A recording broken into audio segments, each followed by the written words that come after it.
What's up guys, first vlog on the Nano today, and I wanted to give you guys my first impressions on this camera and what I thought. I did take it to work and it made it a lot easier than using my Action camera. I like the fact that this thing is very small and I was able to just mount it on my chest and go about my work without having to worry about trying to vlog or anything like that. I literally just hit record and then went and did my job. I'll be playing some B-roll as I'm talking to you guys on this just so you guys can look at it. I think it's pretty cool for that kind of stuff. How you been, man? Just can't get enough from us, huh? Man, I live here, man. Love seeing you in this type of events. Yeah, it's so cool. So what we have? Yeah, can you give me a little tour? We have Santa. He's actually hanging upstairs right now, but he's gonna be down here. Okay. This is where the families and the kids are gonna be taking their pictures. Okay. Family pictures. We have the Grinch just walking around. You can hear the screaming. Okay. And then upstairs is where we have our food. Our main room is upstairs. Main room's upstairs. Okay, awesome, cool. Is there somewhere I can just camp, like my bag and stuff? Downstairs. As soon as you go downstairs to the right, there's gonna be an office. Okay, I can. Yourself. Okay, Yeah, thank you so much. Thank you. I also want to talk about who this camera is for and if I recommend you getting it over an Action camera. All right, so the first thing is first impressions. This camera, for some reason on YouTube, this camera looks a little bit bigger, it looks a little bit chunkier. I thought that the monitor was about the size of like an Action 5 camera, but it's not. It's a lot tinier, and the camera is pretty small as well. The lens is a lot smaller, like I said on my live. If you missed it, this is why I'm making this video, but this camera is very small. Now, the thing about this camera is that obviously if you want to film yourself, you gotta rotate the camera module to face you so that you can see yourself in the monitor. But then if you want to turn the camera around and like show like a shot like this, then you can't monitor the back. Now, yes, this is a wide angle, and as long as you point towards the thing that you want to film, you're gonna get it in frame.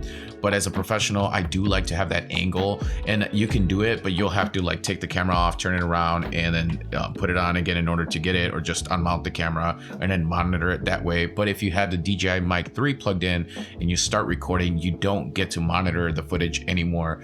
Now, one thing I will say is that this camera does drain the battery pretty fast, but I'm okay with that because this camera is supposed to be a POV camera. It's there for my POV shots to supplement my main camera, which is the Action cam. If you don't own one, I think that if you are going to buy or want to get into vlogging and want to buy like your first camera in terms of like DJI products, I am going to advise to get an Action camera first before you get like a DJI 360 or a DJI Nano.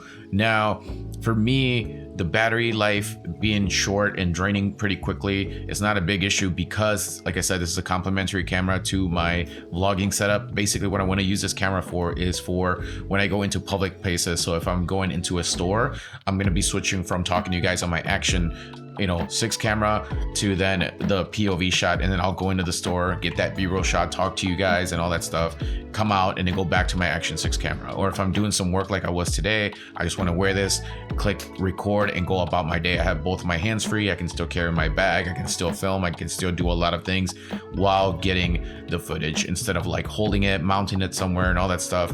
This camera is meant for that, and I don't really need to monitor that because when it's on your chest, you can literally get that POV shot that we all love to see. And because of that, I don't use it too often, so the battery is good enough for me.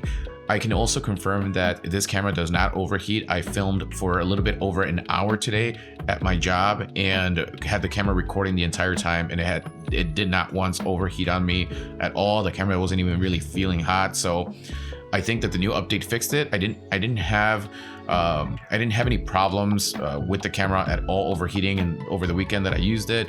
Also, I know that the update's supposed to fix the overheating. I never tried it before the update because when I got it, I immediately updated it, so I can't say much about overheating. All I can say is that so far, in running it for an hour in a pretty warm place, because there was a lot of people in this event that was happening today, it was pretty warm. This camera was not overheating at all, so that's just my test today. I'm going to continue testing it and I'll report back if I get some overheating. I was filming in full auto, 24 frames per second. If you guys are wondering, that's what we're filming on right now, D-Log M. And everything's just normal, rock steady, my normal settings that I have on my Action 5 camera. The only other thing too is that on this camera, when you monitor your D-Log footage, it's just log. You don't get to have that color flip switch. Maybe they'll add it on a future update. Also, in terms of updates, I wish that they would add the film tones to this. That's going to be awesome if they do.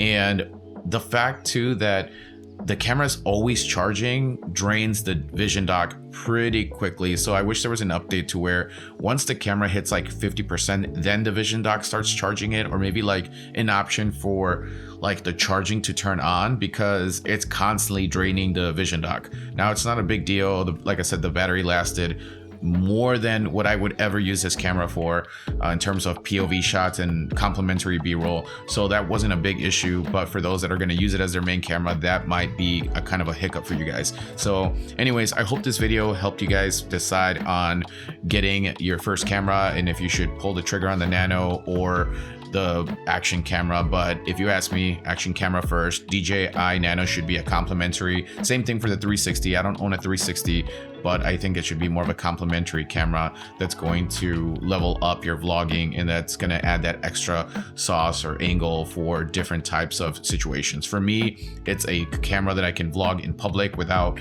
kind of attracting attention with that selfie stick and the Action camera. So anyways, have a good day, guys. Thank you for watching the vlog, and I'll catch you guys on the next one.